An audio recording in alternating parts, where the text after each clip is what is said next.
Initiatives that are being taken by the Delhi government today. With camera person Deepak, I'm Mehndi Garg for News X.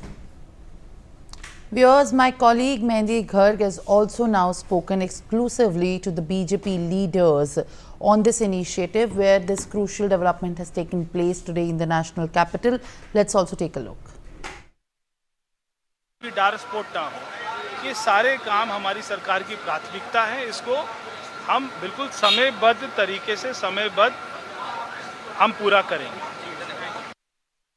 हमारे साथ बात करने के लिए मंत्री मनजिंदर सिंह सिरसा जी मौजूद है। सर, आज एक बड़ा कदम उठाया गया है आपकी सरकार की तरफ से, तो किस तरीके से ये जो जीपीएस इनेबल्ड टैंकर्स है वो कैसे काम करेंगे? देखिए, सारे के सारे टैंकर अब दिल्ली में कोई गरीब आदमी का पानी, रेस्टोरेंट का मालिक, होटल का मालिक ना खरीद पाए, उनका पानी उन तक पहुंचे, इसके लिए अब 100% जीपीएस लग गए हैं। इससे क्या होगा कि ये जो टैंकर माफिया और मुख्यमंत्री जो केजरीवाल जी थे, उन्होंने ये माफिया खड़ा किया था और उस माफिया के माध्यम से पैसे लूटा जा रहा था। अब क्योंकि जीपीएस इनेबल्ड हैं, ईमानदार सरकार लाने का यही बेनिफिट होता है। आते ही सरकार ने ये माफिया को खात्मा करके अब आप अपने घर पर बैठे देख सकते हैं कि आपके टैंकर कहाँ हैं। पीने के पानी का 1 लीटर भी पानी चुराना अब असंभव हो जाएगा। सर, बस एक सवाल और, क्या माने कि अब ये जो टैंकर माफिया है वो दिल्ली से पूरी तरीके से खत्म हो जाएगा? नहीं, माफिया तो उसी दिन ही खत्म हो गया था वैसे, जिस दिन केजरीवाल जी को यहाँ से हटाया गया था, लेकिन अब माफिया की जो सोच थी वो भी सिस्टम से खत्म हो जाएगी। शुक्रिया सर बातचीत करने के लिए। तो देखिए, आज एक बड़ा कदम दिल्ली सरकार की तरफ से उठाया गया है और 1111 टैंकर्स को जीपीएस लगाकर दिल्ली में उतार दिया गया है। तो ऐसे में मनजिंदर सिंह सिरसा का साफ तौर पर कहना है कि जब केजरीवाल सरकार यानी कि आपदा सरकार जो भाजपा कहती है वो खत्म हुई, तभी से वो जो माफिया है उसका अंत हो गया था। कैमरा पर्सन दीपक के साथ मैं मेहंदी गर्ग, इंडिया न्यूज।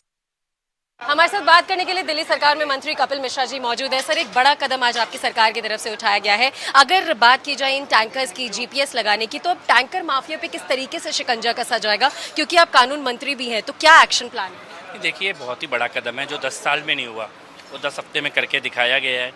1111 टैंकरों पर आज जीपीएस भी लगा है और चिप भी लगी है। दिल्ली का हर दिल्ली वाला अपने मोबाइल फ़ोन पे देख सकता है कि ये सारे टैंकर कहाँ चल रहे हैं और इनमें कितना पानी है। ये दोनों चीज़ें ट्रैक की जा सकती हैं। मुझे लगता है इसके बाद जो टैंकर माफिया है उसके लिए कोई गुंजाइश बचती ही नहीं है।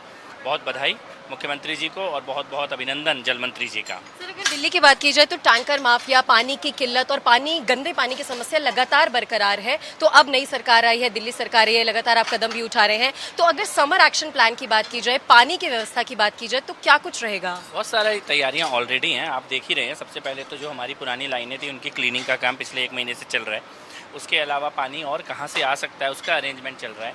जहाँ पर लीकेज थी उनको ठीक करने का काम चल रहा है। लगभग हर दिन हमारे जल मंत्री जी सर्वे कर रहे हैं, निरीक्षण कर रहे हैं। और इसके साथ साथ ये जो टैंकर की व्यवस्था है ये भी आपने देखी है। तो कुल मिला के सरकार काम कर रही है और अगर इतना ही काम पहले की सरकार ने किया होता तो आज इतनी बुरी हालत ही नहीं होती। शुक्रिया सर बातचीत करने के लिए। तो ये थे हमारे साथ दिल्ली सरकार में मंत्री कपिल मिश्रा जिन्होंने हमसे खास बातचीत की। कैमरा पर्सन दीपक के साथ मैं mehndi Garg, India news Delhi. Now, viewers, on that note, that was all the news of the nation and the world. We'll continue to track all the developments very closely. Till then, stay with us.